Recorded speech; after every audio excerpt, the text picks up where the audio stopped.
నమస్తే. మన దేశంలో ప్రాంతీయ పార్టీల భవిష్యత్తు ఎట్లా ఉండబోతున్నది? మహారాష్ట్రలో ఉన్న ప్రాంతీయ పార్టీలు మినుకు మినుకుమంటూ ఉన్నాయి. శివసేన రెండుగా చీలిపోయింది. కొంతమంది ఎంపీలు షిందే వర్గంలోకి వెళ్ళిపోయినట్లు వార్తలు వచ్చినాయి. వెస్ట్ బెంగాల్లో తృణమూల్ కాంగ్రెస్ చీలిపోయింది. ఢిల్లీలో ఆమ్ ఆద్మీ పార్టీ ఇవాళ అది కూడా మినుకు మినుకుమంటూ ఉన్నది. బహుజన్ సమాజ్ పార్టీ ఉత్తరప్రదేశ్కి పరిమితమై ఆ పరిధిలో ఉన్నట్లున్నది. బీజు జనతాదళ్ ఒడిశాలో ఆ పార్టీ వాళ్ళ ఓటమి పాలైన తర్వాత ఎక్కడ కనిపించట్లేదు. కొన్ని పార్టీలు మాత్రం సౌత్ ఇండియాలో ఉన్నాయి. ప్రాంతీయ పార్టీల ఉనికి అస్తిత్వము వీటిని ఎట్లా అర్థం చేసుకోవాలి?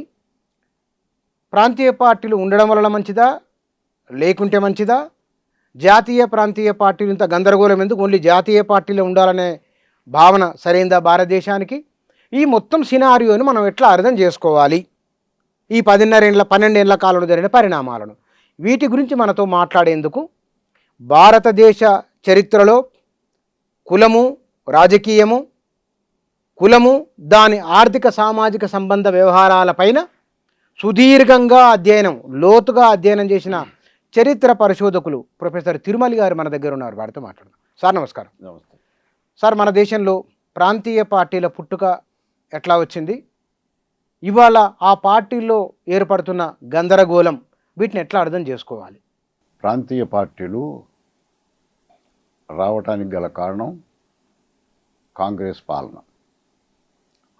పాలన ముఖ్యంగా ఇందిరాగాంధీ టైంలోనే మన దగ్గర తెలుగుదేశం వచ్చింది.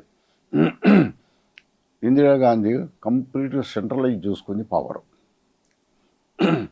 పవర్ మొత్తం కూడా ప్రైమ్ మినిస్టర్ ఆఫీసులో ఉంటుంది. ప్రైమ్ మినిస్టర్ ఆఫీసు కలెక్టర్ని, చీఫ్ సెక్రటరీని మాట్లాడి ఏ పార్టీ ఉన్నా అక్కడ గవర్నమెంట్ ఏం లేదు, మొత్తం ఏం జరుగుతుందో తెలుసుకొని డిక్టేట్ చేసేది. అంత హాయిగా అదే నెహ్రూ టైంలో లేదు, సెంట్రలైజేషన్ లేదు, ఎవరి పని వాళ్ళు చేసుకుంటారు.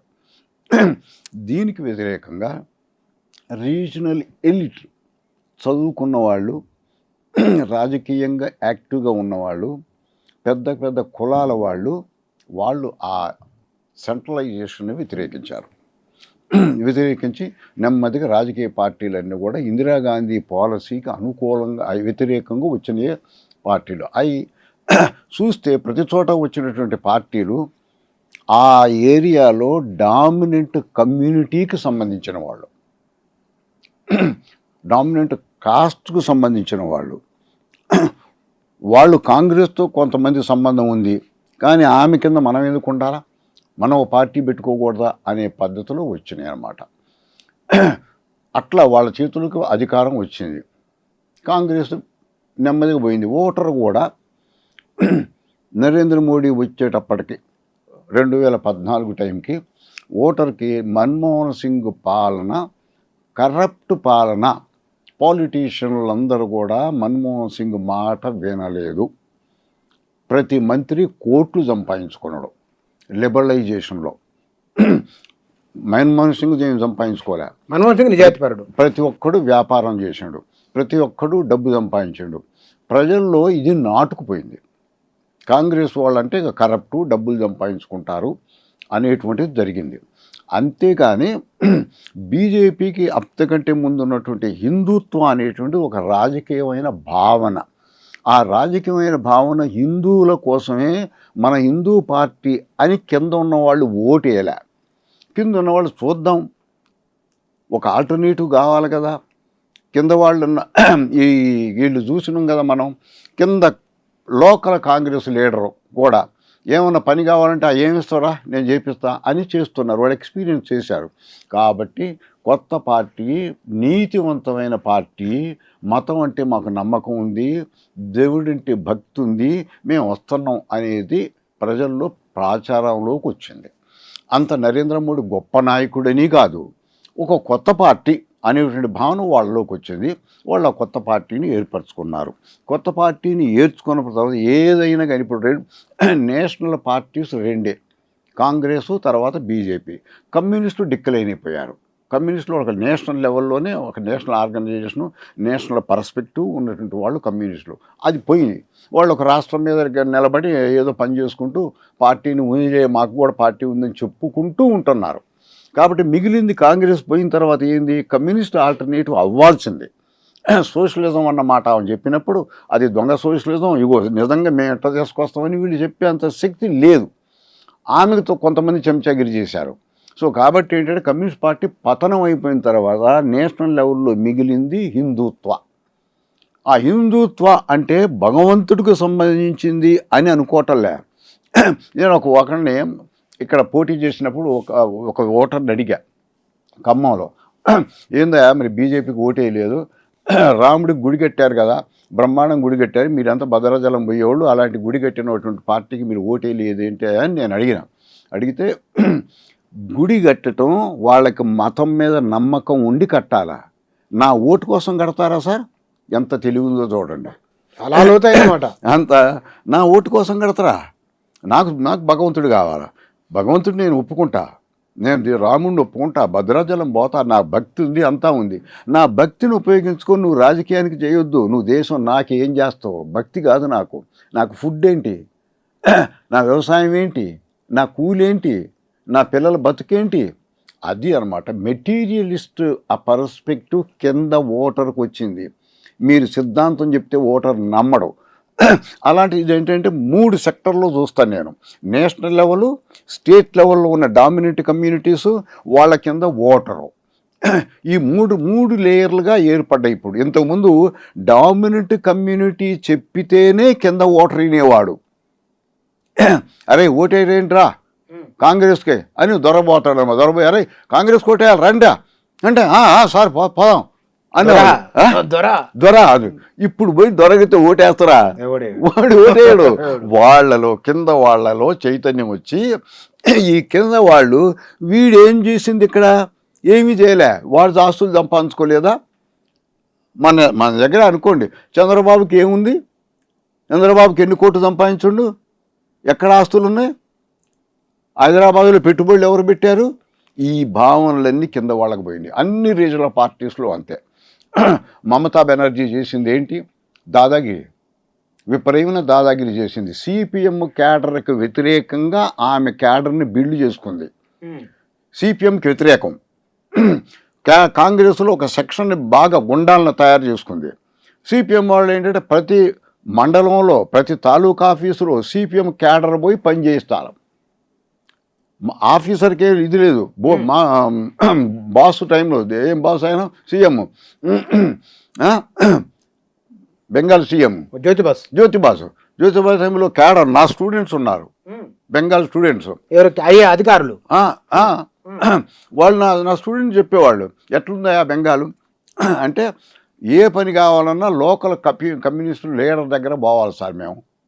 ఆ లీడర్ చేసపోయి తహసీల్దార్ కానీ కలెక్టర్ కానీ చెప్పితే పని అయింది, అంతే, లేకపోతే అవ్వదు. చూడండి, క్యాడర్ ఉంటుందిగా పార్టీకి, క్యాడర్కి పని ఇచ్చారు వాళ్ళు. అది దానికి వ్యతిరేకంగా మమతా బెనర్జీ పోటీ వ్యతిరేకంగా గుండాలను తయారు చేసింది. ఆమె గుండా ఎవరు? మమతా.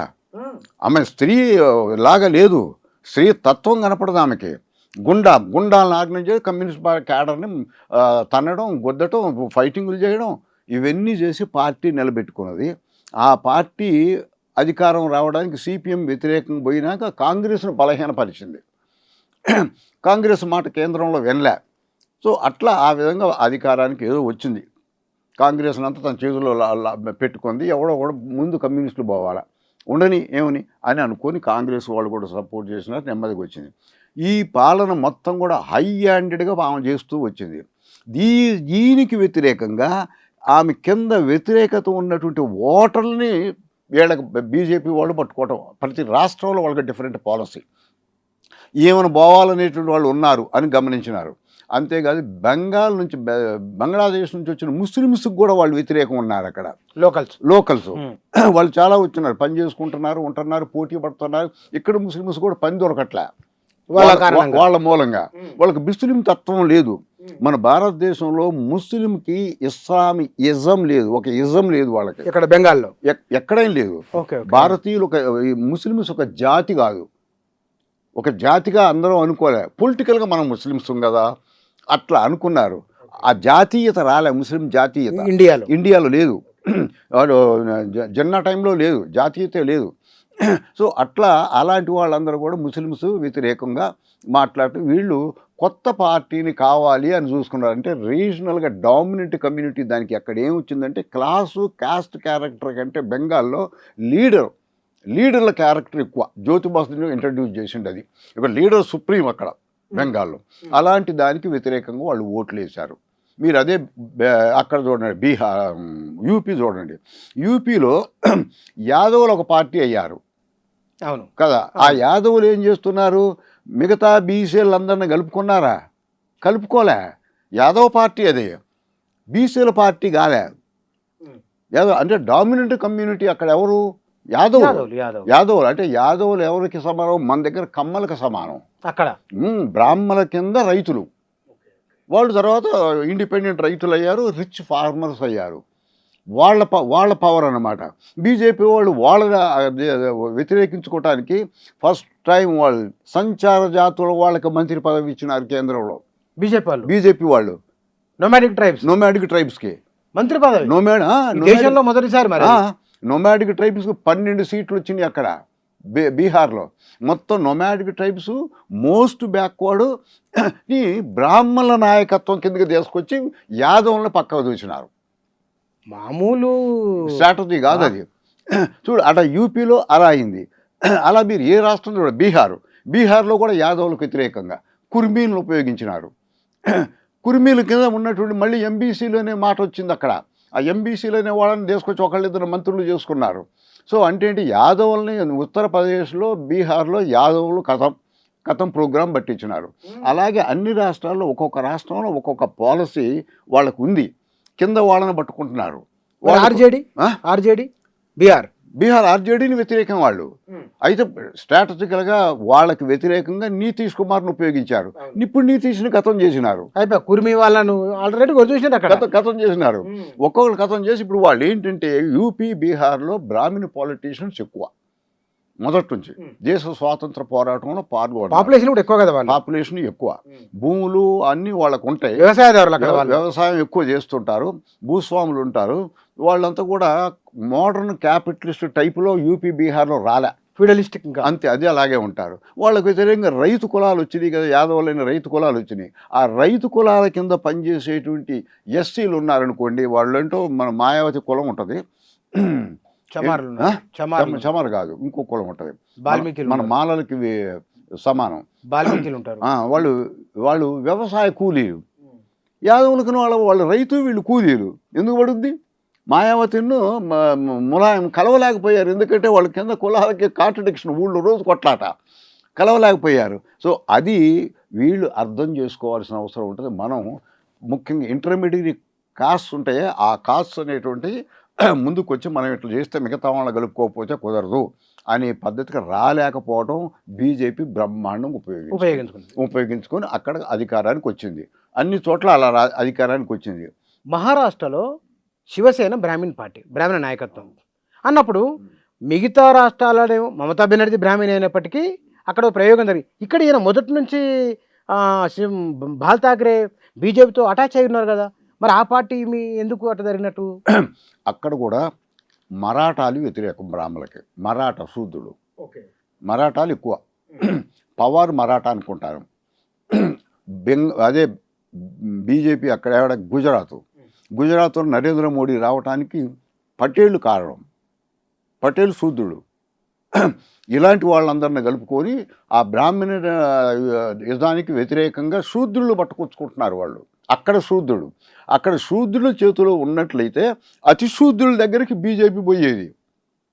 ఇక్కడ అతిశూద్రుల దగ్గర పోయి యూపీ బీహార్లో అక్కడ స్ట్రాటజీ అది కాదు. శూద్రులే వాళ్ళు ఈ బ్రాహ్మణులు ఫైట్ చేసేలేకపోతున్నారు. అసలు మొత్తం కూడా కన్జర్వేటిజం భారతదేశంలో పుట్టింది. ముఖ్యంగా హిందూ మహాసభ కానీ ఆర్ఎస్ఎస్ కానీ పుట్టింది గుజరాత్, మహారాష్ట్రలో. అక్కడ అన్నమాట. కాదు నాగ్పూర్లో కాదు హెడ్ క్వార్టర్స్. అక్కడ బ్రాహ్మిన్ డామినేషన్ ఎక్కువ ఉంటుంది. సో ఆ బ్రాహ్మిన్ డామినేషన్ నుంచి అసలు హిందూ తత్వం వచ్చింది మొత్తం అక్కడే. ఆ హిందూ పాలిటిక్స్ నడిచింది ఇందిరాగాంధీ టైంలో. హిందూ పాలిటిక్స్కి వ్యతిరేకంగా శూద్రులను కలుపుకున్నారు. ఇక్కడ చూడండి, ఒక్కొక్క రాష్ట్రంలో ఒక్కొక్క స్ట్రాటజీ వీళ్ళకి. శూద్రులను కలుపుకున్నారు, శూద్రులను కలుపుకొని బ్రాహ్మణులను ఖతం చేస్తున్నారు. మీరు ఏమనుకుంటున్నారంటే బ్రాహ్మణ పాలనే అని చెప్పేసి మీరు అనుకుంటున్నారు. బీజేపీని బాగా ప్రాక్టికల్ పాలిటిక్స్ చేస్తున్నారు ఇప్పుడు కదా. బీజేపీ అనేటువంటి అదే బ్రాహ్మణిజం అనేటువంటి దాన్ని సిద్ధాంతాన్ని తీసుకొని సిటీస్లో ఉంటారు కొంతమంది బ్రాహ్మణిస్టు వాదులు, వాళ్ళను కలుపుకున్నారు. అన్ని రాష్ట్రాల్లో చదువుకున్న బ్రాహ్మణులు కొంతమంది, చదువుకున్నటువంటి మేధావులు హిందూ తత్వం పోయింది అని అనుకునే వాళ్ళని పట్టుకున్నారు, పార్టీలు పెట్టుకున్నారు. ప్రాక్టికల్ పాలిటిక్స్కి వచ్చేటప్పుడు అలా ఉండదు. ప్రాక్టికల్ పాలిటిక్స్ ఓటర్ ఎవరు, ఏ ఓటర్ ఏంటి, ఇంటర్నల్ కాంట్రడిక్షన్స్ ఏంటి, వాళ్ళ గ్రామాల్లో ఉన్న కాంట్రడిక్షన్ చూడండి. రైతు కులాలకును లేబర్ కులాలకున్న కాంట్రడిక్షన్ అర్థం చేసుకున్నారు. బ్రాహ్మణ కులాలకి శూద్రులకి వెస్ట్రన్ ఇండియాలో అర్థం చేసుకుని వాళ్ళు అట్లా తీసుకున్నారు. దక్షిణ భారతదేశంలో రాజకీయం కుదరటలా. దక్షిణ భారతదేశంలో ఇప్పుడు ద్రవిడియన్ కాన్సెప్ట్ ఉంది.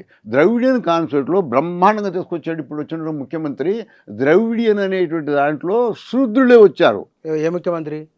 ఇప్పుడు ప్రస్తుతం ఉన్న ముఖ్యమంత్రి ఉన్నాడు కదా, విజయ్ ఏంటంటే మామూలుగా కరుణానిధి వీళ్ళందరి వరకు శూద్ర అప్పర్ కాస్ట్లే ద్రవిడియన్ కాన్సెప్ట్ తోటి ముఖ్యమంత్రులు. ఇక్కడ కాగుదాం సార్. ఉత్తర భారతదేశంలో భారతీయ జనతా పార్టీ కులాన్ని అడ్రస్ చేస్తున్నది, అధికారానికి దూరమైన వర్గాలను అడ్రస్ చేస్తున్నది. అంటే ఇక్కడ కాంగ్రెస్ పార్టీ కమ్యూనిస్టులు చేయలేని పని ఏమాట కామాట ఒప్పుకోవాలి మనం. అంతే కదా. ఎందుకంటే సంచార జాతుల మంత్రి పదవి ఇవ్వడం అనేది 76 ఏళ్ల భారతదేశ చరిత్రలో అదొక విప్లవం బీజేపీ చేసింది కదా. నిజంగానే అంటే ఈ కమ్యూనిస్టులకు కాంగ్రెస్లకు వాళ్ళ దృష్టికి ఎందుకు పోలేదు, బీజేపీ ఎందుకు పోయింది అక్కడికి? బీజేపీ అక్కడ ప్రాక్టికల్ పాలిటిక్స్ వాళ్ళకి అక్కడ మీరు అనుకునేటువంటివి చాలా మంది అంటారు, ఇగో బీజేపీకి వాళ్ళ హిందూ తత్వం కోసం పోతున్నారు కాదు, అది కాదు. ప్రాక్టికల్ గా ఏ స్టేట్ లో ఎలా చేస్తున్నారో ఎంత స్ట్రాటజీ ఉందో అర్థం చేసుకోవాలి మనం. బ్రహ్మాండం ఇందిరాగాంధీ కొన్న స్ట్రాటజీ ఉంది వీళ్ళకి ఇప్పుడు. అంటే ఓటు పాలిటిక్స్ను కాన్షీరామ్ ఎంత ఎఫెక్టివ్గా చేయగలిగిండో దానికి కొన్ని రెట్లు ఎక్కువ చేస్తున్నారా వీళ్ళు? ఓకే, బాగా అంటే ఒక రాష్ట్రంలో చూడండి, ఒక్కొక్క రాష్ట్రంలో ఇప్పుడు సౌత్ మీద దృష్టి పెట్టారు. వాళ్ళకి వెస్ట్రన్ ఇండియా వాళ్ళ చేతిలోకి వచ్చింది, ఈస్టర్న్ ఇండియా చేతిలోకి వచ్చింది, నార్త్ ఇండియా వాళ్ళ చేతిలోకి వచ్చింది, సౌత్ ఇండియా ఒక్కటి రావట్లా. ఈ సౌత్ ఇండియా ఏంటి అనేది పెద్ద కన్ఫ్యూజన్లో ఉన్నారు. సౌత్ ఇండియాలో కూడా ఎవరు అధికారంలో ఉన్నారు మన దగ్గర చూడండి, ఎవరు శూద్రులే ఉన్నారు కదా. ఆ శూద్రుల కంటే కింద అతి శూద్రుల దగ్గరకు వాళ్ళు పోవాలా, అది సాధ్యపడట్లేదు. అది ఇక్కడ వీళ్ళు ఏమనుకుంటున్నారంటే అతి శూద్రుల్లో అంత తెలివి ఉంది అనుకోవట్లే వాళ్ళు ఇంకా నిలబడతారు అనుకోవట్లే. వాళ్ళు డైరెక్ట్ బీసీ ఉద్యమం మొన్న బ్రహ్మాండంగా చేస్తున్నారు. ఇప్పుడు వాళ్ళు వచ్చి బీసీ దగ్గర పోయి మాట్లాడుతున్నారా, ఇండివిజువల్గా పిలుస్తారు, నన్ను పిలుస్తారు ఇండివిజువల్గా, ఒకసారి రాండి సార్, మా పార్టీ రాండి సార్, మనం మాట్లాడదాం సార్, మీరు చెప్పినట్టుగా మేము వింటాం సార్ అని ఇండివిజువల్గా ఇంటలెక్చువల్ టైప్లో ఈ బీసీలు మంచిది తీసుకోవాలి, మేమైతే ఇంట్రడ్యూస్ తీసుకుంటాం సార్ అని అంటున్నారు. కానీ బీసీ యాక్టివిస్టులందరినీ ఒకసారి పిలిచి ఒక మీటింగ్ పెట్టి, ఇగో అట్లా కాదయా మేము బీసీలకే రాజ్యాధికారం ఇస్తాం అని అనలేకపోతున్నారు. వాళ్ళకి ఇంకా కాన్ఫిడెన్స్ రాలే. రెడ్లకు చేతులు పెడదామా అధికారం, రెడ్లే తీసుకురాగలరా, కేసీఆర్ని బడగొట్టింది రెడ్లని బడగొట్టేటువంటి బీసీలు ఉన్నారా అనే ఆలోచనలో ఉన్నారు వాళ్ళు మన విషయంలో, తెలంగాణ విషయంలో. అది పూర్తిగా వాళ్ళ కాన్ఫిడెన్స్ రాలే. అందుకని మన తెలంగాణ బీజేపీ వాళ్ళు కూడా మేము బీసీలమని గట్టిగా ఎక్కడ చెప్పరు, విన్నారా?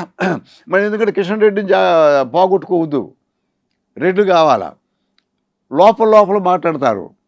సో కాబట్టి అంటే వాళ్ళు 100% తెలంగాణ ప్రజల మీద వాళ్ళకి ఇంకా నమ్మకం, ఈ డామినెంట్ కమ్యూనిటీకి వ్యతిరేకంగా వీళ్ళని ఎట్లా రాగాలనే దాని మీద వాళ్ళకి ఇంకా ఆలోచన. దీంట్లో ఒక మాట, ఉత్తర భారతదేశంలో పశ్చిమ భారతదేశంలో కులమే ప్రధానమైన అంశం. దక్షిణ భారతదేశంలో కుల చైతన్యం ఉన్న కారణంగా ఇక్కడున్న శూద్రాగ్ర వర్ణము అది చాలా జాగ్రత్తలు తీసుకున్న కారణంగా, దాని పీడనను దాన్ని అహంకారాన్ని అణుచుకున్న కారణంగా అది వికృత రూపం కనబడతలేదు. అందుకే వ్యతిరేకత. అది ఇప్పుడు యూపీలో మోస్ట్ బ్యాక్వర్డ్ దగ్గర పోయారు వీళ్ళు, మోస్ట్ బ్యాక్వర్డ్కి లీడర్ లేడు వాళ్ళకి అక్కడ కాబట్టి వాడు మన చేతిలో ఉంటారు. లోకల్ బ్రాహ్మణ్ లీడర్ ఉంటాడు బీజేపీలో, వాడికి వీళ్ళకి లింక్ పెట్టారు, ఇక నువ్వు వీళ్ళని ఆర్గనైజ్ చేయాలరా అన్నారు. ఇక్కడ అది కాదుగా, బీసీలకు 100 నాయకులా, ఎక్కడ పెడితే అక్కడే నాయకులు. ఒక నాయకుడు ఇటు వస్తాడు, ఒక నాయకుడు అటు పోతాడు. కాబట్టి తెలంగాణ మీద పాలసీలు లేకుండా వాళ్ళు చాలా ఇబ్బంది పడుతున్నారు ఏంటి అని. ఆంధ్రాలో కూడా అలాగే. ఆంధ్రాలో బీసీ చైతన్యం అసలు లేదు. అక్కడ అసలు ఎవరి రాజ్యం? పెద్ద కన్ఫ్యూజన్లో ఉన్నారు బీజేపీ వాళ్ళు. అక్కడ ఉన్నది ఎవరు? రెడ్లు కమ్మలు కలిసి కొట్లాడుకుంటున్నారు. ఆంధ్ర చాలా సీరియస్ క్రైసిస్. అది ఎప్పుడూ నడవదు. ఆంధ్ర ఏ రోజు సపరేట్గా ఉన్నా, మద్రాసు కింద ఉంటే కొన్నాళ్ళు ఉంది, తెలంగాణ కింద ఉండి కొన్నాళ్ళు ఉంది. దాని అంతటది ఆంధ్ర ఎప్పుడూ ఉండదు. ఎప్పుడు కమ్మారెడ్లతో గొడవతోటి దాదాపు 16వ శతాబ్దం నుండి వాళ్ళ పోరాటాలు. 500 ఏళ్ళ నుంచి వాళ్ళని కాదనేటువంటి కమ్యూనిటీస్ లేవు అక్కడ, ఇంక్లూడింగ్ కాపులు. కాపులు పాపులేషన్ బాగానే ఉంది, వాళ్ళకు కూడా లేదు అక్కడ. ఈ రెండు కమ్యూనిటీలు చేతారు. అక్కడ బీజేపీ వాళ్ళు ఏం చేశారు? వీళ్ళతో ఎవడో కమ్మలతోటో కాపులతోటో సంబంధం పెట్టుకుందామని నడిపించుకున్నారు. వాళ్ళకి అక్కడ ఆ పాలసీ లేదు. అలాగే తమిళనాడులో ఉన్న డిఎంకే పార్టీలు ఇవన్నీ కూడా శూద్ర కమ్యూనిటీస్లో అగ్రజులు అక్కడ, వాళ్ళ చేతుల్లో ఉండిపోయింది.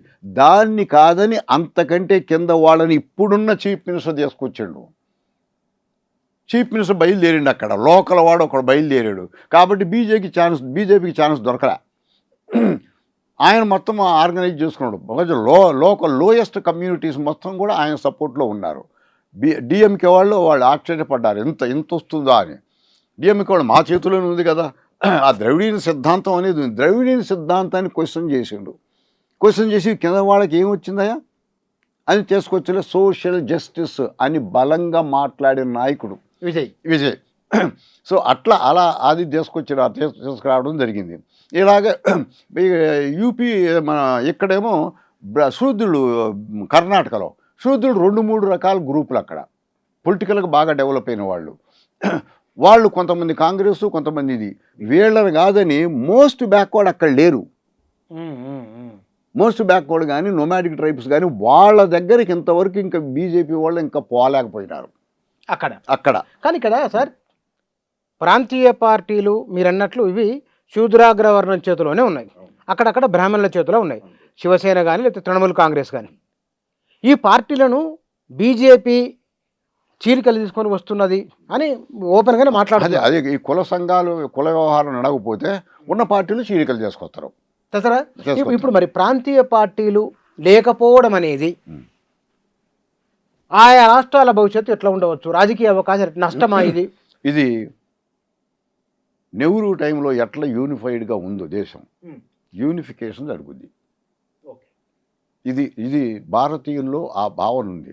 కింద ఓటర్ వరకు నేను ఎవర్రా నువ్వు అంటే నేను భారతీయుని అంటాడు. ఆ భారతీయ భావన అనేటువంటిది కింద వాళ్ళకు ఉంది.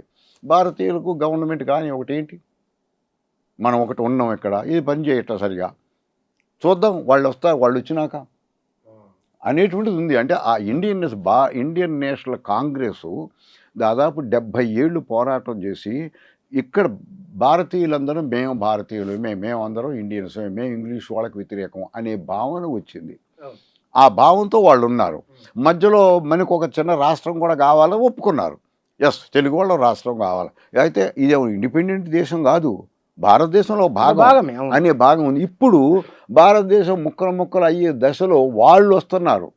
వాళ్ళు వచ్చి హిందూ ఏదో నీకు గుడి కడతాం, ఓటెయ్యి అని అంటలేదుగా. వాళ్ళే ఉన్నారు, మీకు ఇళ్ళు కడతాం, మీకు అది చేస్తాం, చదువులు చెప్పిస్తాం అనేటువంటి ప్రాక్టికల్ ఇష్యూలు వచ్చినాయి కదా.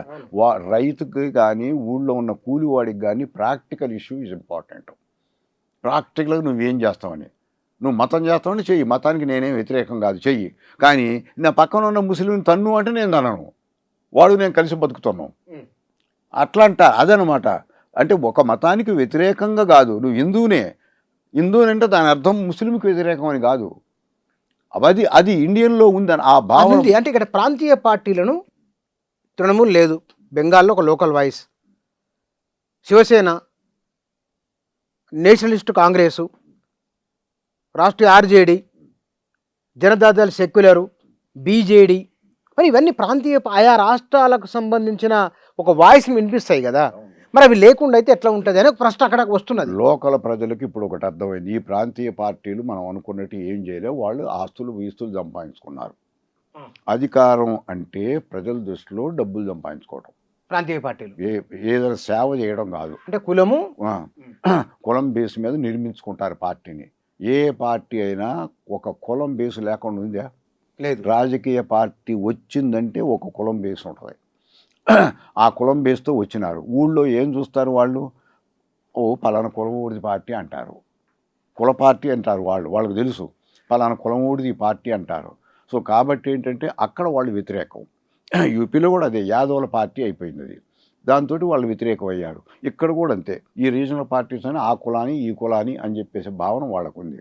ఒకవేళ కులం ఉంది, నాకు చేయాల్సిన పని నువ్వు చేసిన వారా చేయలే, నువ్వేమనుకున్నావు? సైకిల్ మీద తిరిగేవాడు కారులో పోతున్నావు. ఇప్పుడు నీ ఊళ్ళో బంగ్లా కట్టి నువ్వు, హైదరాబాదులో ఆస్తి సంపాదించినవు, ఇదంతా సంపాదించినవుగా నువ్వు రాజకీయంగా. మేము చూస్తుండగా నువ్వు మాతో పాటే ఉండేవాడుగా. ఇప్పుడు మాకు భిన్నంగా పెరిగిపోయినావు కదా అనేది వాళ్ళకి తెలిసిపోయింది. చూద్దాం వాళ్ళు ఏం చేస్తారు. వాళ్ళ పూర్తిగా చెప్పడం నేషనలిస్ట్ ఐడియా కింద భారతదేశం ఒకటి ఉండాలని ఆడుకోవట్లే వాళ్ళు. ఉండాలనేది ఉంది. మనం అందరం ఒకటే, ఏముంది తప్పేముంది? మనోడు ఎక్కడ పుట్టిన పార్టీ వాడికి ఎందుకు ఓటేయాలి? భారతదేశం నిర్మించని మంచిదే మనకు ఇస్తారంటాడుగా. తర్వాత ఈ కరప్షన్ మనం చూసినాం కదా. ఈ లోకల్ కరప్షన్, లోకల్ దాదాగిరి, కులం దాదాగిరి చేస్తున్నారు వీళ్ళు ప్రాంతీయ పార్టీలు. ఊళ్ళో కులం దాదాగిరి ఉంటుంది. మీరు చూడండి, ప్రాంతీయ పార్టీలో కొందున్నటువంటి అట్రాసిటీస్ ఎస్సీల మీద నేషనల్ పార్టీలు లేవు. ఎక్కువ అట్రాసిటీస్ ప్రాంతీయ పార్టీలు చేస్తాయి. వాళ్ళు ఏమంటారంటే లోకల్ ఉన్నవాళ్ళు కిందవాడు నువ్వు కిందనే ఉండాలిరా అంటారు. నువ్వు అట్నే ఉండాలి అనే భావన. ఏమిరా నువ్వు చదువుకొని మా దగ్గరకు వస్తావా? ఆంధ్రాలో ఆ మధ్య ఒకటి ఆవలా సినిమా హాల్లో ఒకటి చదువుకుని ఎస్సీ పిల్లలు కూర్చున్నాడు. అది పెద్ద గొడవ కాదా? చుండూరు చంపలే మరి. అది అంటే ఆ కింద అవేర్నెస్ ఏమో వస్తుంది. రెడ్డి అధికారంలో ఉన్నప్పుడు రెడ్డి దాడి చేసిన అంతే, కమ్మల అధికారంలో కూడా కమ్మల దాడి చేస్తారు. అది కారంచేడు జరిగింది, చుండూరు జరిగింది. అందుకు ప్రాంతీయ పార్టీలకు వ్యతిరేకంగా కింద నుంచి వస్తాయి. ఇప్పుడు ఆ వాటిని గలుపుకోవటానికి బీజేపీ వచ్చింది అనుకోండి, అప్పుడు అలయన్స్కి వాళ్ళు రెడీ అవుతారు. పొలిటికల్ అలయన్స్ కాదు, ఓట్ అలయన్సే. వాళ్ళకి పాలిటిక్స్ తెలవదు.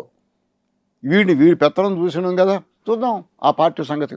ఇప్పుడు మనం ఈ కోణంలో అంటే ఒక చారిత్రక పరిణామ క్రమాన్ని, ఒక ప్రాక్టికల్ పొలిటికల్ సినారియో మాట్లాడుతున్నాం. అక్కడ తెలుగుదేశం అంటే బీజేపీ ఎవరితో పొత్తున్నదో ప్రాంతీయ పార్టీ దానిపైన అయిపోతున్నది. మనం చూసుకుంటూ వచ్చినాం కదా, ఎవరెవరైతే ఉన్నారో వాళ్ళు బలహీన పడుతున్నారు. బీజేపీ మీరు అన్నట్టుగానే ఆ అధికారానికి దూరంగా ఉన్న వారిని దగ్గర తీసుకున్నది బీజేపీ. ఏ మాట కా మాట. ఇక్కడ టీఆర్ఎస్, బీఆర్ఎస్, అక్కడ తెలుగుదేశము, జనసేన, డిఎంకే ఇవి ఉన్నాయి కదా. బహుశా వీటి భవిష్యత్తు ఎట్లా ఉండవచ్చు మీకేమనిపిస్తున్నది? టీఆర్ఎస్ మళ్ళీ పికప్ చేయదు. టీఆర్ఎస్ మీద వ్యతిరేకత ఉంది పబ్లిక్లో వ్యతిరేకత. ముఖ్యంగా టీఆర్ఎస్ అంటే కరప్ట్ పార్టీ, డబ్బు సంపాదించుకున్నారు. మనకేదో కొంత చేశారు, మనకు కొన్ని ప్రోగ్రాములు పెట్టారు, ఏదో వీడియోలకు డబ్బులు ఇచ్చారు, పెళ్ళిళ్ళకి డబ్బులు ఇచ్చారు, ఇవన్నీ చేసినా కూడా విపరీతంగా డబ్బు సంపాదించుకున్నారనేది ప్రజలకు తెలుసు. ప్రజల్లో ఆ సంపాదించుకోవడం, నాయకుడు సంపాదించుకోవడం అనే దాని మీద వ్యతిరేకత ఉంది. కాబట్టి ఏంటంటే ఇక్కడ వస్తారు. ఒకవేళ కాంగ్రెస్ పూర్తిగా ఫెయిల్ అయితే ఇక వద్దులే వీళ్ళు అనుకుంటే, ఇప్పటికే కాంగ్రెస్ మీద ఓళ్ళల్లో వ్యతిరేకత బోల్డ్ అంతుంది. ఏం చేసినా రేవంత్ రెడ్డి విషయం అడిగితే మనం ఓటర్లు ఎక్కడైనా ఓళ్ళలో పోయి అడిగండి, ఆయన ఏం చేసిండండి, ఏం చేయలేదంటున్నారు. కాంగ్రెస్ అంత బాగా చేయట్లే, మాటలు కూడా చెప్పలేకపోతుంది. వాళ్ళందరికీ ఒక్క వాయిస్ లేదు. టీఆర్ఎస్లో ఒక్కడే వాయిసు. ఇక్కడ ఎవడి వాయిస్ వాడే, ఎవడి కథ వాడే. సో ఒకవేళ వచ్చేటువంటి 2 సంవత్సరాల్లో పూర్తిగా వీళ్ళు పోయేటట్టయితే బీజేపీ ఈ వ్యాక్యూమ్లో వచ్చి కాంగ్రెస్లో ఉన్న ఒక సెక్షన్నో లేకపోతే టీఆర్ఎస్లో ఉన్న సెక్షన్ను కలుపుకొని ఇక్కడ ఓటర్ కంటే కూడా పొలిటికల్ పార్టీస్ మ్యానిపులేషన్ ద్వారానే వస్తే బీజేపీ రావాలి. ఓటర్కి టచ్ చేయాలి ఎంతవరకు సాధ్యమవుతుంది అంటే మనం ఈ 2 సంవత్సరాల్లో ఏమైతాయో మనం చూడాలి. ఇప్పుడు కొత్తగా టీఆర్ఎస్లో కొత్త పార్టీ పుట్టుకొచ్చేది, కవిత పుట్టుకొచ్చేది. మరి ఏ ప్రభావం లేదు కదా, ఏం లేదు కదా, పుట్టుకొచ్చింది ఉంది. కానీ పార్టీ పెట్టడానికి వెనక ఏదో లేకుండా ఉండదు. వాళ్ళే వచ్చి నన్ను ఇంటర్వ్యూ చేశారు. ఏమని? కవిత ఎలా ఉంటుంది, ఎలా ఏంటని వాళ్ళకు ఒక ఛానల్ ఉంది. ఆ ఛానల్ తరపున వచ్చారు. నేను తొందరగా చెప్పలేను. కవిత అయితే సోషల్ జస్టిస్ అనే మాట మాట్లాడింది కానీ ప్రజలు ఇంకా దాన్ని ఒప్పుకోలే. అది ఏంటో చెప్పాలా, అదొకటి చెప్పట్లే. తర్వాత అందరికీ డౌట్ ఉంది, ఎంత ముందుకు వచ్చిందంటే వెనక ఎవరుండి చేస్తున్నారు, అది క్వైట్ న్యాచురల్. వెనక ఎవరున్నారు ఉన్నారు అని అంటారు, ఎవరో తెలియదు. కానీ రేపటి రోజున నిలబడుద్దా, వాళ్ళకో వెళ్ళిపోద్దా, ఎవరైతే పైన గురువుని చేపిస్తాడో అటు పోద్దా అనే దాని మీద ఉంది. ఓటర్కి ఇప్పుడు ఆలోచించడం, అన్నీ మనసులో పెట్టుకుంటాడు. టీవీలు చూస్తున్నారు, న్యూస్ చూస్తున్నారు, అందరిలో టీవీలు ఉన్నాయి, న్యూస్ చూస్తున్నారు. టైం దొరికినప్పుడు ఎక్కడో చేలో కూర్చొని, ఊళ్ళో కూర్చొని, పెళ్ళిళ్ళ దగ్గరనో ఏం జరుగుతుంది ఏంటి అని చెప్పేసి మాట్లాడుకుంటున్నారు. బట్ ఒపీనియన్ ఇంకా ఫామ్ అవ్వలే. తెలంగాణ ఆంధ్ర రెండిట్లో ఫామ్ అవ్వలే. ఒక బీజేపీ కొంత క్లారిటీ అక్కడ ఆంధ్ర మీద ఉన్నది ఏంటంటే, కాపులకు అధికారం లేదు కాబట్టి కాపులను పట్టుకుందాం అని పవన్ కళ్యాణ్ అని పవన్ కళ్యాణ్ స్టూడ్ పొలిటీషియన్ కాదు, సినిమా డైలాగులు చెప్తుండు. రాజకీయ నాయకుడు ఒక మాట చెప్తే జర్నలిస్టులు 2 రకాలుగా ఇంటర్ప్రిట్ చేస్తారు. అలాంటి అర్థం ఉంటుంది అన్నమాట ఆ మాట. ఒక పత్రిక ఒక రకంగా రాదు, ఒక పత్రిక ఇంకో రకంగా రాదు. అంత బాగా మాట్లాడతాడు నాయకుడు. అది లేదు వెనక్కి, ఆ చాకచక్యం చతురత లేదు. అలా ఒక నాయకుడిలాగా మాట్లాడలే, సినిమా హీరోలాగా మాట్లాడతాడు. ఇప్పటికీ అదే మాట్లాడుతాడు. సో కాబట్టి ఏంటంటే, ఇలాంటి వాడిని మనం ఉంచుకుందాం, వాడికి రాజకీయం లేదు, మన చేతిలో ఉంటాడు అనేది ఒక భావన వాళ్ళకు ఉంది. కానీ అతన్ని ఇక ట్రైనింగ్ చేసుకుంటారేమో అనుకుంటాను నేను. ఇట్లా మాట్లాడాలి అట్లా మాట్లాడాలని చేసుకుంటారు అనుకుంటున్నాను. దాని మీద అది ఉంది. చంద్రబాబుని నమ్మరు, ఎవరు బీజేపీ వాళ్ళు నమ్మరు, ఎట్టి పరిస్థితులు నమ్మరు. ఎందుకంటే మోదీ కంటే సీనియర్. అవును, సీనియరే కాకుండా ఆయన ఎటైనా పోతుంటాడు, తెలివిగలవాడు, అట సూడుకు తిప్పుకుంటాడు. సో కాబట్టి ఏంటంటే మన్ని అక్కడ రానీయడు అని వాళ్ళు అనుకుంటున్నారు. మనం రావాలంటే చంద్రబాబు పోవాల్సిందే అనేటువంటి వాళ్ళకి అక్కడ అదొకటి ఉంది. అవసరమైతే జగన్ని వేళన కూడా కలుపుకొచ్చుకుంటారు. అక్కడ పాలసీ వాళ్ళకి అర్థమైంది, ఒక టెక్నిక్ వాళ్ళకి అర్థమైంది. తెలంగాణ ఇంతవరకు అర్థం కాలేదు ఏం చేయాలనేది. కానీ మీరు ఒక మాట అన్నారు, ఉనికి విషయంలో, భవిష్యత్తు విషయంలో మీరు అన్నది టీఆర్ఎస్కు భవిష్యత్తు లేదు అని అన్నారు మీరు. తెలుగుదేశానికి జనసేన విషయంలో గందరగోళం ఉంది. కానీ ప్రాక్టికల్గా తెలంగాణ సెంటిమెంట్తో ఉన్నది కాబట్టి, తెలంగాణను బీజేపీ అర్థం చేసుకోలేకపోతున్నది కాబట్టి, అంటే ఇంకా దాని మూలం అర్థం కాలే. ఇక్కడ ప్రతి ఒక్కరు ప్రశ్నించగలరు, అదే ఉన్నది. కాంగ్రెస్ పైన ఉన్న వ్యతిరేకత ఇప్పటికిప్పుడు బీజేపీకి అనుకూలంగా లేదు. బీజేపీతో ఎవరు వెళ్ళినా వానికి వచ్చే అదనంగా వచ్చే ప్రయోజనమూ లేదు అన్నప్పుడు, ఒకవేళ టీఆర్ఎస్కే మన కొందరు అంటున్నారు, నాకు టీఆర్ఎస్కే అవకాశం ఉంటుంది, అనివార్యత అవుతుంది అని ఒక ఈక్వేషన్ తెస్తున్నారు. గత నెలల నుంచి మనం చూస్తే న్యూస్లో కానీ టీవీల్లో చర్చల్లో కానీ పవన్ కళ్యాణ్ మాట్లాడే పద్ధతికి వ్యతిరేకంగా మళ్ళీ తెలంగాణ వాదాన్ని తీసుకొస్తున్నట్టున్నారు. అంటే ఆయన అట్లా మాట్లాడుతున్నాడు. తెలంగాణ వాదాన్ని తీసుకొస్తే దానికి వెనక ఎవరో ఉన్నారు, ఒట్టిగా అట్లా రావట్లే. తెలంగాణ వాదం బ్రహ్మాండంగా మళ్ళీ మా తెలంగాణ, మళ్ళీ మీ ఆంధ్రోళ్ళు ఏంటి, మీ పెత్తనం ఏంటి అని అది ఇండివిజువల్గా అంటున్నారు, ఈ వ్యక్తులుగా మాట్లాడుతున్నారు. ఇది ఒక కొత్త వాదం ఒకటి బిగిన్ అయింది మళ్ళీ. ఆంధ్ర కొత్తది కాదు, పాతదే తిరిగి వస్తుంది, కొత్త స్వరాలు సార్. దాన్ని వీడు మరీ ఖరాబ్ చేసిండు ఎవరు, పవన్ కళ్యాణ్. నేను అక్కడ పార్టీ పెడతా, నేను పెట్టుకుంటా, నా పార్టీ నేను ఎక్కడైనా పార్టీ పెట్టుకుంటా అంటాడు. కానీ రియల్ తెలంగాణ ఏంటని వారికి అర్థం కావట్లే. పార్టీ పెట్టుకుంటాడు, లగడపాటికి అర్థం కాలేదు, పవన్కి అర్థం కావట్లే. పార్టీ పెట్ట రెచ్చగొడుతాడు. ఇది తెలంగాణ వాదాన్ని ఇంకా పెంచుద్ది. తెలంగాణ వాదం వల్ల కేసీఆర్కి ఉపయోగం అయింది కూడాను. మళ్ళీ నేను చెప్పాలా, నేను చెప్పిన మీకు ముందే, నేను లేకపోతే ఇలా మళ్ళీ ఆంధ్రోళ్ళు వస్తారు అనే అవకాశం ఉంది అని జరుగుతున్నది, అది అవుతుంది కదా. అయితే వీళ్ళు తెలుసుకోవాల్సింది ఏంటంటే, తెలంగాణ వాదంలో సోషల్ జస్టిస్ అన్న మాట వచ్చింది. సోషల్ జస్టిస్ సామాజిక శక్తులకి పవర్ రావాలని వచ్చింది, అది రాలే. అది ఇప్పుడు పెట్టుకుందాం అనుకోవట్లే. పవన్ కళ్యాణ్ అది కూడా జరగొడుతున్నాడు కదా, అది కూడా జరగొడుతాడు. పవన్ కళ్యాణ్ని తీసుకొచ్చి నేను అనుకుంటున్నా, వెనకుండి ఖచ్చితంగా బీజేపీ నడిపించింది.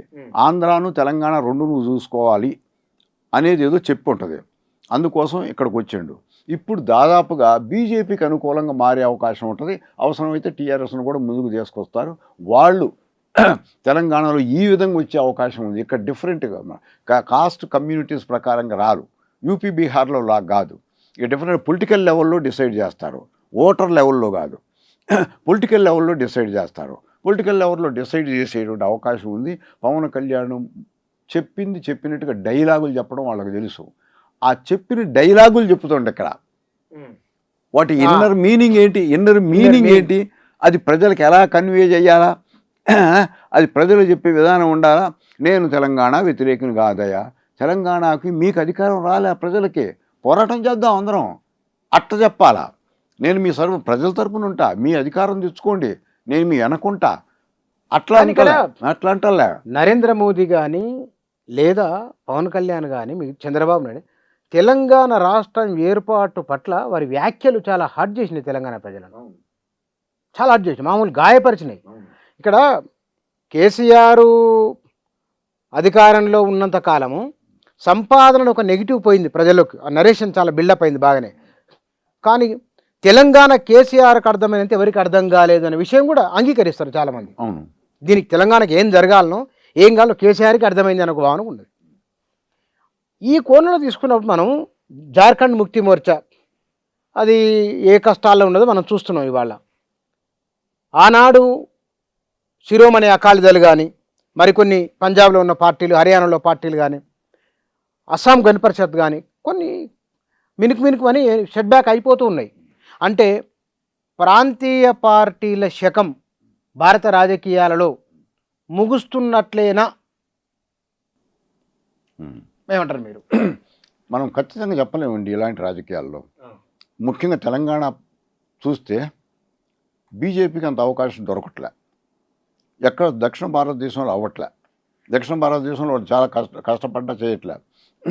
కాంగ్రెస్కు మళ్ళీ ఛాన్స్ ఇచ్చారు కేరళలో, కమ్యూనిస్ట్ పోయినాక బీజేపీకి ఈరా. బీజేపీ తమిళనాడులో గెలవలే, 2-3 సీట్లు వచ్చినాయి. బీజేపీకి ఇక్కడ పొలిటికల్ ఓటర్ ఎవరు అనేది వాళ్ళకి, ఇంకా పార్టీలు ఎవరు, ఇక్కడ లోకల్ పార్టీ లీడర్ ఎవరో ఉండాలి. అక్కడ మమతా బెనర్జీ తరపున ఉన్నవాడిని చీల్చి పార్టీని బిల్డ్ చేసుకున్నారు. ఇప్పుడు ఆ పార్టీ ఉందా లేదు కూడా తెలియదు, ఇప్పుడు ఆ పార్టీ పోతుంది కూడా. అలాంటి యొక్క స్ట్రాటజీ దక్షిణ భారతదేశంలో వాళ్ళకి ఇంకా క్లారిటీ లేదు. మన తెలంగాణ విషయంలో మాత్రం పవన్ కళ్యాణ్ని ఆంధ్ర తెలంగాణలో లోకల్ లీడర్గా ఉపయోగించి వెనకుండి రాజకీయం చేస్తుంది తప్పకుండా బీజేపీ. వాళ్ళు చెప్పిన డైలాగులు వచ్చి ఇక్కడ చెప్తున్నారు, పాలిటిక్స్ చెప్పట్లా. నష్టం జరుగుద్దా లేకపోతే ఏం జరుగుతుంది, కానీ తెలంగాణలో మాత్రం ఎట్టి పరిస్థితుల్లో పవన్ కళ్యాణ్ రాడు. తెలంగాణ సెంటిమెంట్ ఇంకా ఉంది, ఆంధ్రోని మేము రానియం అనేటువంటి సెంటిమెంట్ ఉంటుంది, ఇండివిజువల్ ఉంది, వ్యక్తులలో తప్పకుండా ఉంది. అది ఇప్పుడు రానియరు, అది వాడికి అర్థం కాలే. అనవసరంగా తెలంగాణ సెంటిమెంట్ మళ్ళీ రెచ్చగొట్టిండు. అప్పుడు లగడపాటి, ఇప్పుడు పవన్ కళ్యాణ్, అది అట్లా కొట్టిండు.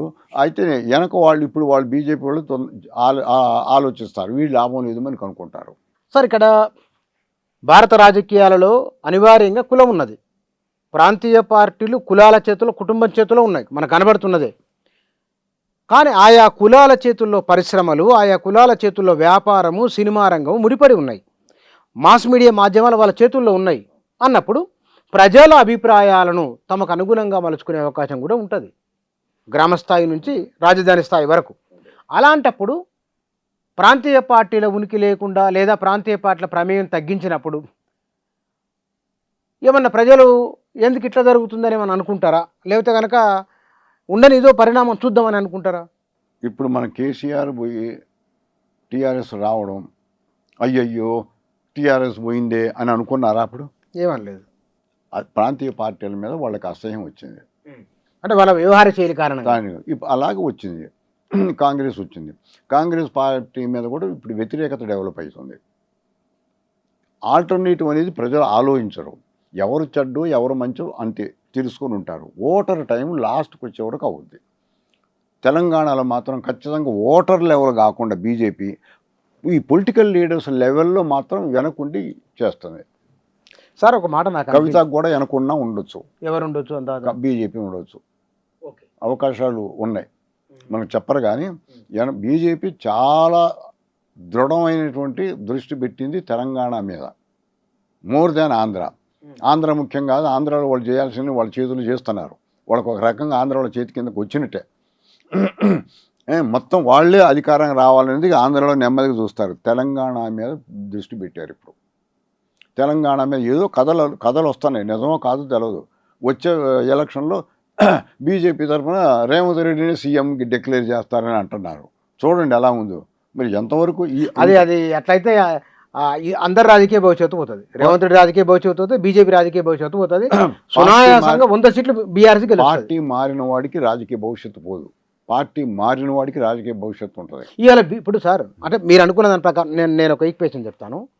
రేవంత్ రెడ్డి కాంగ్రెస్లో ఆల్రెడీ ముఖ్యమంత్రి, సువేందు అధికారి రెండో శ్రేణి నాయకుడు వెస్ట్ బెంగాల్లో, పార్టీ మారి వచ్చి ఏకనాథ్ సింధే రెండో శ్రేణి నాయకుడు ముఖ్యమంత్రి అయ్యాడు. ఆల్రెడీ ముఖ్యమంత్రి అయినా ఈ ముఖ్యమంత్రి మళ్ళీ బీజేపీలోకి వెళ్తే కనుక బీజేపీకి ఎంతో ఇంత ఉన్న ఓట్లు పోతాయి, కాంగ్రెస్కు ఉన్న ఓట్లు పోతాయి, 100 సీట్లతో బీఆర్ఎస్ గెలుస్తుంది. బీజేపీకి ముఖ్యమంత్రి క్యాండిడేట్ ఇంతవరకు దొరకలే. ఒకవేళ రేవంత్ రెడ్డి అయితే కనుక వాళ్ళ పార్టీ తరఫున వాళ్ళకి బీసీలు ముఖ్యమంత్రి అయి నడపగలరనేటువంటి కాన్ఫిడెన్స్ బీజేపీకి రాలే. రెడ్లు లేకుండా తెలంగాణ రాజకీయం నడవదు అని వాళ్ళు అనుకుంటున్నారు. అంటే పాత గతంలో కాంగ్రెస్ అనుకున్నట్టు వీళ్ళు అనుకుంటున్నారు, వీళ్ళు అదే అనుకుంటున్నారు. బీసీలకి ఒక నాయకత్వం లేదు, ఏదో అది ఇదని ఉద్యమం అంటారు అంటారు కానీ వాళ్ళు కాంక్రీట్ కాదు. బీసీల మీద నమ్మకం లేదు వాళ్ళకి. కృష్ణమాదిగని కొంచెం చర్చ జరిగింది, కథం చేశారు కృష్ణమాదిగని. కథం అయిపోయింది, ఇంకేమీ లేదు. ఎట్లా దగ్గరకు తీసుకొని వచ్చి ఏదో ఆయనకు ఒక పద్మశ్రీయో అదో ఇచ్చి ఏదో చేసినారు కానీ కృష్ణమాదిగ ఇంత ముందులాగా మొబలైజ్ చేయలేడు. మాస్ యొక్క బేస్ పోయింది కృష్ణమాదిగకి. సో కాబట్టి ఏంటంటే కృష్ణమాదిగకి ముఖ్యమంత్రి క్యాండిడేట్గా తీసుకొచ్చే అవకాశం లేదు. ఎవరో యాక్టివ్గా ఉండేవాళ్ళం మాస్ మూమెంట్లో యాక్టివ్. ఆయన మించిన 2 తెలుగు రాష్ట్రాలలో ఏ కుల నాయకులను ఎవరిని పట్టుకుంటారో తెలియదు. బీసీల మీద నమ్మకం లేదు. ఎస్సీ నాయకుడు ఎవరో వాళ్ళకి దొరకలేదు.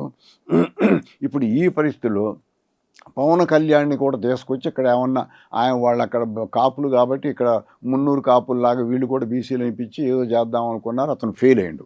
విపరీతమైన వ్యతిరేకత, ఆయన మాటలతో వ్యతిరేకత వచ్చింది. ఇప్పటి వరకు నేను అనుకుంటున్నా కేంద్రంలో ఉన్న బీసీకి తెలంగాణ తలనొప్పి ఎట్లా ఇది అనే దాని మీద ఉన్నారు. ఇప్పుడు రేవంత్ రెడ్డి పోతే బోల్డ్ అని ప్రాజెక్టులు ఇస్తున్నారు. ఈ ప్రాజెక్ట్ అంటే ఇదంటే ఇది ఇస్తున్నారు. ఇవన్నీ మనం అనుమానించాల్సినటువంటి విషయాలు. అనుమానించడం అంటే మనం అంతకన్నా మనం కరెక్ట్గా ఏం చెప్పలేము. రాజకీయం ఎప్పుడు ఏ టర్న్ తీసుకుంటుందో, నాయకుడు ఏ పార్టీలో ఉంటాడో, ఎందులో పోతాడో చెప్పలేమన్నమాట. ఈ రాజకీయ నాయకులు అలాంటి వాళ్ళు. ఈ రోజున అంటే ఈ రోజు మనం ఉన్న రాజుని బట్టి నీతి లేదు, ఒక సిద్ధాంతం లేదు, పవర్ మాత్రమే కావాలి. కాబట్టి ఏంటంటే ఆ పవర్ అనేవన్నీ ఎలా వాళ్ళ చేతుల్లో లాక్కోవటం తెలుసో వాళ్ళు కేంద్రంలో ఉన్నారు. ఇప్పుడు వాళ్ళు ఈ లోకల్ లెవెల్ పవర్ అంతా వాళ్ళ చేతుల్లో తీసుకుంటారు. వాళ్ళు ఇష్టం వచ్చిన పని ఆంధ్రాలో చేయగలరు ఇప్పుడు వాళ్ళకి. అక్కడ ఏంటి తెలంగాణలో కూడా వాళ్ళు ఇష్టం వచ్చిన పని చేయడం కాదు, ఏనే పోయి నాకు ఇది కావాలంటే ఇస్తున్నారు. ఏది అడిగినా ఇస్తున్నారు. కాబట్టి బీజేపీకి నమ్మకం రెడ్ల నాయకత్వం మీద ఉంది. కిషన్ రెడ్డి వస్తాడేమో, కిషన్ రెడ్డి రాలేకపోయాడు. రెడ్లు లేకపోతే తెలంగాణ రెడ్లు లేకపోతే లేదు అనేటువంటి భావన బీజేపీకి ఉంది. రెడ్లకు వ్యతిరేకంగా ఈ కింద వర్గాల వాళ్ళు ఉంటారు అనేటువంటి భావన వాళ్ళకి రాలే ఇంతవరకు. అయితే ఇక్కడ మనం అంటే నాకు మీరు మాట్లాడిన మొత్తం మాటలను బట్టి నాకు అర్థమైంది, ప్రాంతీయ పార్టీలు చీలిపోయినా, ప్రాంతీయ పార్టీలు ఉన్నా లేకున్నా ప్రజలు ఏమీ అనుకోరు అనే భావన ఒకటి బిల్డప్ అవుతున్నది నరేషన్ అని ఒకటి మీద మాటల ద్వారా అర్థమైంది. 2, భారత రాజకీయాల్లో ఓటు దాని ప్రాధాన్యత. అంటే పెద్ద విప్లవం అంటే ఏమిటి? సంచార జాతిని క్యాబినెట్లో తీసుకోవడం విప్లవం. అది అంబేద్కర్ ఆలోచన, అది పూలే సిద్ధాంతం. అది అంటే చెప్పకుండానే భారత ప్రజాస్వామ్యాన్ని బలాన్ని పెంచుతున్నది బీజేపీ. అంటే ఈ విషయాన్ని కమ్యూనిస్టులు కాంగ్రెసులు ఎందుకు గుర్తించలేకపోయారు? దీన్ని కారణం ఏమిటి? ఇప్పుడు కూడా వాళ్ళు అనుకోవట్లే ఆ మాట. కమ్యూనిస్టులు అనుకోవట్లే. నేను ఆ రోజు చెప్పినాం కదా, పత్రికల్లో కూడా రాశాను కదా, కమ్యూనిస్టులు ఫెయిల్ అవ్వడానికి ఇప్పటి వరకు కూడా మాట్లాడి, సార్ మీరు బ్రహ్మాండంగా మాట్లాడారని నాకు ఫోన్ చేస్తున్నారు. ఫోన్ చేసి కొంతమంది చాలా నిజం సార్ మాకు అర్థం కాలేదని. కానీ ఈ రోజున మేము బడుగులు వాళ్ళందరినీ పట్టుకొని ముందుకు పోతాం అనేటువంటి పాలసీ వాళ్ళకి లేదు. కన్జర్వేటివ్ లీడర్షిప్ వాళ్ళది. ప్రాక్టికల్ భారతదేశం ఏంటో ఈరోజు ఈ చిన్న పిల్లగాడిని అడుగు, భారతదేశం కుల సమాజం, పాలిటిక్స్ కులాల మీద ఆధారపడ్డాయి. ఒక్క మాట అనుమానం కమ్యూనిస్టులని కులాల మీద ఆధారపడ్డాయా, మేము వాటికి వ్యతిరేకంగా వస్తామని అనుమానం అనలేకపోతున్నాం. కాంగ్రెస్ నాయకత్వం అనేటువంటిది రీజనల్ ఏరియాలో డామినెంట్ కమ్యూనిటీస్ చేతిలో ఉన్నాయి. కేంద్రంలో ఉన్నటువంటి రేవంత్ రెడ్డి ఎక్కడనో ఎన్నడు ఎవరో ప్రొఫెసర్ చెప్పాడట కేంబ్రిడ్జ్ యూనివర్సిటీలో, అరే మీ దగ్గర ఇది సోషల్ జస్టిస్ అన్న మాటను రాజ్యాంగంలో ఉంది, దాంతో మీకు మంచిగా ఆల్టర్నేటివ్ అవుతారని చెప్తే సోషల్ జస్టిస్ అన్నాడు. అది ఏంటో తెలవదు. సోషల్ జస్టిస్ నేను సోషల్ జస్టిస్ చేస్తా అని దాని మీద ఒక్క నాయకుడు కాంగ్రెస్ వాళ్ళు సోషల్ జస్టిస్ ఏంటి, రాజ్యాంగంలో ఎందుకు రాసినారు అని మాట్లాడమను. మన రాష్ట్రంలో ఒక్కడికి అర్థం కాదు, రీజనల్ పార్టీస్కి అర్థం కాదు. రేవంత్ రెడ్డి ముందు ట్రైనింగ్ క్లాసులు తీసుకోవాలా, ఒక 15 రోజులు ఎవరి దగ్గర ట్రైనింగ్ నేర్చుకొని కాన్స్టిట్యూషన్ ఏంటి, సోషల్ జస్టిస్ అని కాన్స్టిట్యూషన్ ఎందుకు మాట్లాడారని అతను నేర్చుకొని వీళ్ళందరికీ ప్రతి రాష్ట్రంలో వాళ్ళకి క్లాసులు పెట్టాలా. వాళ్ళకి తెలవట్లే, సమాజమే అర్థం కావట్లేదు. సరే, ఇక్కడ అంటే జాతీయ పార్టీలకు ప్రాంతీయ స్పృహ లోపించిన కారణంగా అధికార కేంద్రీకృతం నుంచి వికేంద్రీకరణ వైపు వచ్చింది భారతదేశం రాష్ట్రాలుగా. ఇవాళ జాతీయ పార్టీలకే ప్రాధాన్యత ఉండబోతున్నదా అని ఒక ప్రశ్న వస్తే మీ సమాధానం? ప్రాంతీయ పార్టీలకు ఫ్యూచర్ లేదు. వాళ్ళు ప్రజలుగా దగ్గర ఉన్నటువంటి వాళ్ళు ప్రజలు చూస్తున్నారు, రోజు చూస్తున్నారు. వాళ్ళ ఊళ్ళో పుట్టినోడు మంత్రి అయ్యిండు, వీడు దొంగ అయ్యిండు, డబ్బులు సంపాదించుకోండు, వీడొద్దు. అదే బీజేపీ వాడు ఎక్కడి నుంచో వచ్చేవాడు, వాడు ఏంటో తెలవదు, ఇంకా బీజేపీ ఏంటి అనేది తెలవదు. కొత్త పార్టీ రాయండి. ప్రాంతీయ పార్టీలకు వ్యతిరేకత ఉంది ఓటర్ లెవెల్లో. బీజేపీకి బ్రహ్మాండమైన స్ట్రాటజీ నేను చెప్పాను చూడండి. యూపీలో ఒక స్ట్రాటజీ, బెంగాల్లో ఒక స్ట్రాటజీ. ఆ స్ట్రాటజీ తోటి వాళ్ళు పోతున్నారు కాబట్టి స్ట్రాటజీలో వాళ్ళంత స్ట్రాటజీ చేయగలిగినటువంటి కాంగ్రెస్ వాళ్ళు లేరు, కమ్యూనిస్టులు లేరు. Right sir, thank you sir. భారతదేశ రాజకీయాలు అంటే నిర్దిష్టంగా ఒక ప్రశ్నకు ఏకవాక్యంలో సమాధానం కాదు. ఇది మొత్తం భారతీయ సమాజాన్ని అర్థం చేసుకొని ఈ 76-77 ఏళ్ల కాలంలో జరిగిన రాజకీయ పరిణామాలు, ఓటు, ఆ ఓటు చుట్టూ కేంద్రీకృతమైన పొలిటికల్ పవర్, ఇవి ఎట్లా మారుతూ వచ్చినాయి, ఎవరెట్లా అర్థం చేసుకున్నారు, ఏ పార్టీ ఎట్లాంటి వ్యూహాలు అమలు చేసింది, ఈ అంశాలకు సంబంధించి కొంత లోతైన అవగాహన కల్పించే ఒకానొక ప్రయత్నంలో భాగంగానే ఈ ఇంటర్వ్యూని చూడాలి. అంటే ఇప్పుడు మాట్లాడిన విషయాలు ఇప్పుడు ఈరోజు ఈ కాలానికి సంబంధించిన అంశాల ఆధారంగా మాట్లాడినాయి. ఎవరు ఏ పార్టీలోకి వెళ్తారో, ఎవరు ఎక్కడ వెళ్తారో తెలియదు మనకు. ఒక రేఖా మాత్రమైన సూచనాప్రాయమైన అంశాలుగా మాత్రమే వీటిని పరిగణించాలి. Thank you.